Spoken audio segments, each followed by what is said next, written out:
you enjoy recording your piano playing? I certainly do, and over the past few years I've done it quite often, and I've used my Shure MV88 microphone, which I think gets great results for what it costs. However, the geek in me is a bit excited because I recently made a quite significant upgrade, and that's what I'd like to tell you about today. Are you sitting comfortably? Then let's begin.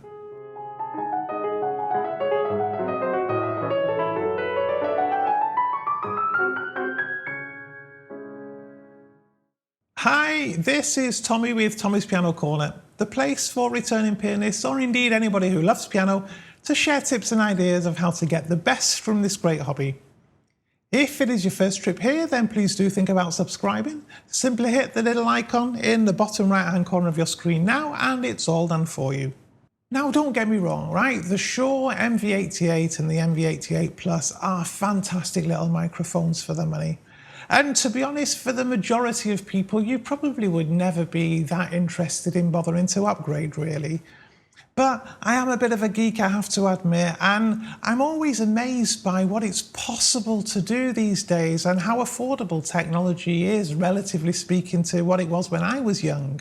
Given that I do enjoy recording my playing so much, I have been tempted to upgrade my equipment before, but never really done it. I'm one of these people that still procrastinates over paying $5 for an app for my phone sometimes. And of course, if you're going to make an upgrade, you have to get something for it, don't you? And okay, maybe additional quality is one thing, but I was always happy enough really with the quality from the MV88. However, I'm a one-man band, right, so to speak. I record myself alone. I don't have anybody here watching my equipment. I don't have anybody making sure everything's working correctly. And when you're recording yourself, lots of things can sort of go wrong sometimes. One of the main problems I've always had when recording is that basically you have to be careful when you set the sensitivity of a microphone. It's called the gain. I've talked about it before. If you have it too soft, then okay, yes, you can turn the volume up later, but it hisses and it's not very pleasant. If you have it too sensitive, so too high, then simply it cuts off the top of whatever signal you've got, and the resulting sound is very distorted. And I'm sure you've heard this on countless recordings on YouTube, because I see it all the time. So when I was thinking of upgrading, I'll be honest that it was the ability to get rid of this issue of needing to set the levels so carefully that finally pushed me to take the plunge. Luckily, there is a technical solution to this, and it's called 32-bit flow audio. Now, I'm not going to bore you stiff with all of the technical details, but if you think about it really simply, and this is not sort of exact if you like, but one of the things that makes a big difference in terms of the quality you can get in audio is something called bit depth. And you might think of it as a little similar to megapixels in a camera. You know, the more megapixels you have, the better, the bigger the bit depth, the better. And that's simply because things are done on a computer has to record values between a minimum and a maximum. So if you try to give the computer too much information at once, i.e. you have something too loud, it doesn't have enough values to write it. So it writes a sort of, I don't know, a distorted version of the sound that it hears. And what this means in terms of the audio is, if you have your microphone set so that it's too sensitive, there's a chance that you'll play too loudly and you'll get this horrible distorted sound, which once it happens, there's nothing you can do. The other problem is if you set it so that it's not very sensitive at all, then when you're playing the very quietest things, it might be barely audible. And whilst, yes, you can turn up the volume later, what then tends to happen though is you get a lot of hiss and noise, and it's not really very pleasant. However, with 32-bit floats, to all intents and purposes, the minimum and maximum values are sort of removed because they're so big that it becomes pretty much impossible to reach them. But what's even more interesting is that even with the quietest of sounds, because again you've got such a big range of numbers to store them, you still store a lot of detail. You'll find that people who talk about audio a lot will refer to this as a bit like the equivalent of RAW for photographers, where effectively you record a lot more information than can be displayed at any one point in time, and you can play around with it after the event. And there is a piece of equipment available to amateurs called the Zoom F6 recorder. And basically it's a box into which you can plug 6 different microphones and you can record in 32-bit float. I mean, clearly the piece of equipment is extremely sophisticated and it does much more than that. But once you've set it up, once you've configured it for your setup for how you want to be able to record, after that, it's pretty much plug and play. Next then is the question of microphones. Now, one thing with the Shure is that it's a stereo microphone, so effectively it has 2 pickup capsules inside it, and this allows it to record a stereo file.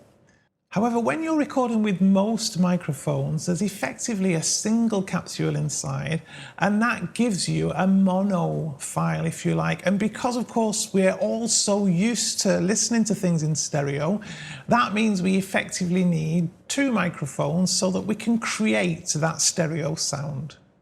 As you might guess, there is a bewildering array of microphones available. Everything from a few dollars to literally thousands and thousands of dollars each. And eventually, after the usual Googling and YouTubing, I decided to get a matched pair of NT5 microphones from Rode. And basically, this was because A, they got very good reviews, B, I have a Rode lavalier microphone, which is what I'm using to record this, and it's a well-known name, so I thought, well, on the absence of anything better, that's what I'll go with. What's interesting though, when we use these 2 microphones with the Zoom F6, we can actually set it up in such a way that it will give us 3 different audio files. It gives us one file that records what one microphone picks up, a separate file that records what the second microphone picks up, and then the Zoom F6 also creates a third file by combining the 2 that you had.